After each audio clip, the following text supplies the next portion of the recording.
வணக்கம் நண்பர்களே. சிரியால நடக்கக்கூடிய போரை பத்தி நம்ம தேர்ட் வேர்ல்டு வார் வீடியோல பார்த்தோம். அதுல ஹை லெவலா பார்த்தோம்.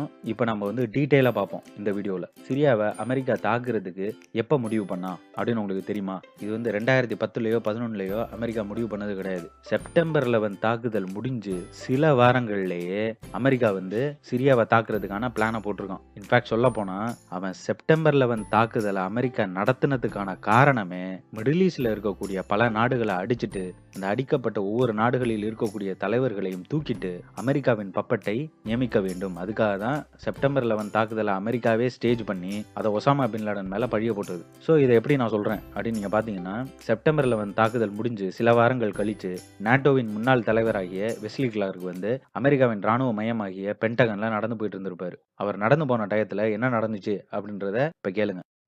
About 10 days after 9/11, I went through the Pentagon and I saw Secretary Rumsfeld and Deputy Secretary Wolfowitz. I went downstairs just to say hello to some of the people on the Joint Staff who had used to work for me. And one of the generals called me in. He said, "Sir, you got to come in. You got to come in and talk to me a second." I said, "Well, you're too busy." He said, "No."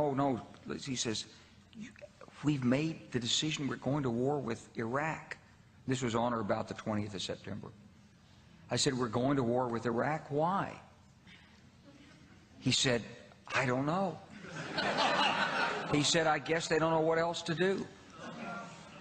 So I said, "Well, did they find some information connecting Saddam to Al-Qaeda?" He said, No. He says, "There's nothing new that way. They've just made the decision to go to war with Iraq." He said, "I guess it's like we don't know what to do about terrorists, but we've got a good military and we can take down governments." And he said, "I guess if the only tool you have is a hammer, every problem has to look like a nail." So I came back to see him a few weeks later, and by that time we were bombing in Afghanistan. I said, "Are we still going to war with Iraq?" And he said, "Oh, it's worse than that." He said, he reached over on his desk, he picked up a piece of paper, and he said, I just got this down from upstairs, meaning the Secretary of Defense's office today, and he said, "This is a memo that describes how we're going to take out 7 countries in 5 years, starting with Iraq and then Syria, Lebanon, Libya, Somalia, Sudan, and finishing off Iran."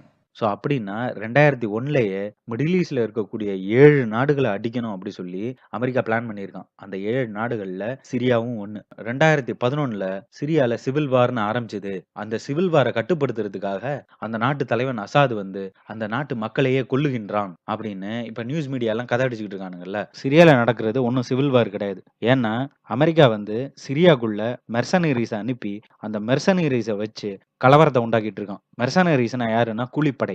இது எப்படி நான் சொல்றேன் அப்படின்னா 2016 போல அமெரிக்காவின் அரசியல்வாதியாகிய ஹிலேரி கிளின்டனோட இமெயிலை hack பண்ணிட்டாங்க. Hack பண்ணி விக்கிலீக்ஸுக்கு அனுப்பிச்சிட்டாங்க. WikiLeaks அதை வேர்ல்டு வைடா பப்ளிஷ் பண்ணிட்டான். அந்த இமெயில்ல என்ன இருந்துச்சு அப்படின்னா, அமெரிக்கா அனுப்பி வச்ச கூலிப்படையாகிய ரெபல்ஸ் அவங்களுக்கும் ஐஎஸ்ஐஎஸ் தீவிரவாதிகளுக்கும் அமெரிக்கா வெப்பன்ஸ் சப்ளை பண்ணதா எழுதியிருக்கும் அந்த இமெயில்ல. ஸோ சிவில் வார்னா ஒரு நாட்டு மக்கள் அந்த நாட்டு தலைவனையோ இல்ல அந்த நாட்டு கவர்மெண்ட்டையோ எதிர்த்து போராட்டம் நடத்துறது, ஒரு டிஸ்டர்பன்ஸ். அதுதான் சிவில் வார். ஆனா கூலிப்படையை வச்சு ஒரு நாட்டுக்குள்ள டிஸ்டர்பன்ஸை உருவாக்குறதுக்கு பேர் சிவில் வார் கிடையாது. ஸோ மீடியா உங்கள்கிட்ட எதுக்கு சிவில் வார் அப்படின்னு போய் சொல்றான்னா, அந்த நாட்டு மக்கள் அந்த நாட்டு தலைவனை எதிர்த்து போராடுற மாதிரி காமிக்கிறதுக்காக, ஒரு இம்ப்ரெஷனை உருவாக்குறதுக்காக அந்த பொய்யை சொல்றான். ஆனா அது உண்மை கிடையாது.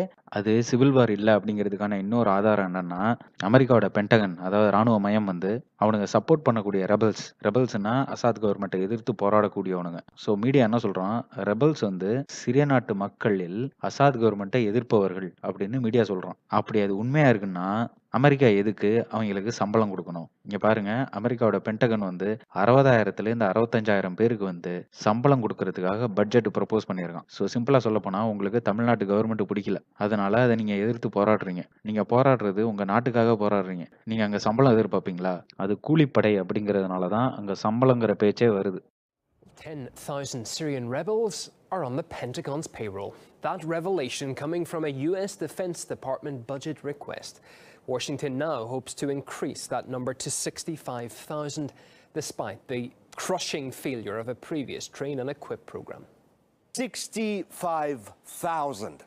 This pet army would be bigger than the Canadian or Australian militaries. And don't forget, there are already 3 warring armies in Syria. The Pentagon is planning on equipping and providing this puppet force with everything but their underwear. tens of thousands of new rifles, machine guns, mortars, millions of rounds of ammunition, 1,000 vehicles. And don't forget, they're seemingly going to pay their salaries, $200 to $400 a month. Eva பாட்லெட்னு ஒரு independent journalist என்ன பண்ணாங்க, Syria நாட்டுக்கு visit பண்ணி, Syria நாட்டுல உண்மையாவே என்ன நடக்குது அப்படின்னு செக் பண்றதுக்காக போனாங்க. அவங்க செக் பண்ணிட்டு வந்து வெளியில ரிப்போர்ட் சொன்னாங்க. அவங்க சொன்ன ரிப்போர்ட்ல ஒண்ணு வந்து, அந்த நாட்டுல நடக்கக்கூடியது சிவில் வார் கிடையாது. ஸோ அந்த நாட்டுல உண்மையாவே நடக்கிறது என்ன அப்படின்னா, அமெரிக்கா ஃபண்ட் பண்ணி கூலிப்படைய வச்சு அங்க நடத்தக்கூடிய டிஸ்டர்பன்ஸ் தான் அந்த நாட்டுல நடக்குது அப்படின்னு சொல்லி வெளியில வந்து ரிப்போர்ட் பண்ணாங்க. How can the New York Times, I was reading it this morning, or how can Democracy Now, which I was reading the other day, maintain until this day that this is a civil war in Syria? How can they maintain until this day that that the protests were unarmed and nonviolent until, say, 2012? That is absolutely not true. How can they maintain that the Syrian government is attacking civilians in Aleppo when every person that's coming out of these areas occupied by terrorists is saying the opposite? அதே சமயம் அமெரிக்க Congress woman ஆகிய துல்சி கேபட் அவங்க வந்து சிரியாவுக்கு visit பண்ணி சிரியால என்ன நடக்குது அப்படின்னு check பண்றதுக்காகவே போனாங்க. விசிட் பண்ணி பார்த்தப்போ அந்த சிரிய நாட்டு மக்கள் வந்து அவங்கள்ட்ட என்ன சொல்லியிருக்காங்க, எதுக்காக அமெரிக்கா வந்து இந்த கூலிப்படை, அதாவது இந்த ரெபல்ஸ் அவங்களுக்கு எதுக்கு ஃபண்ட் பண்ணி வெப்பன்ஸ் எல்லாம் கொடுக்குறாங்க அப்படின்னு சொல்லி சிரிய நாட்டு மக்கள் வந்து ரொம்ப வருத்தம் தெரிவிச்சுக்கிட்டதா இவங்க வந்து சொன்னாங்க.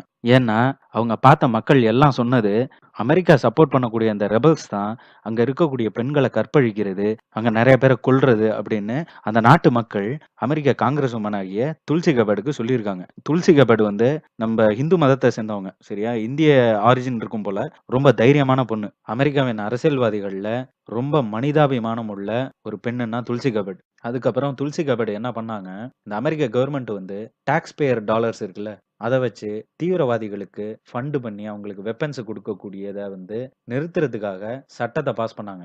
அது பேரு என்னன்னா ஸ்டாப் ஆர்மிங் டெரரிஸ்ட் அப்படிங்கிற சட்டம். ஆனா கவலைக்கிடமா அவங்க அந்த சட்டத்தை வந்து பாஸ் பண்ணது வந்து அமலுக்கு வரல. Mr. Speaker, under U.S. law, it is illegal for you or me or any American to provide any type of assistance to Al-Qaeda, ISIS, or other terrorist groups.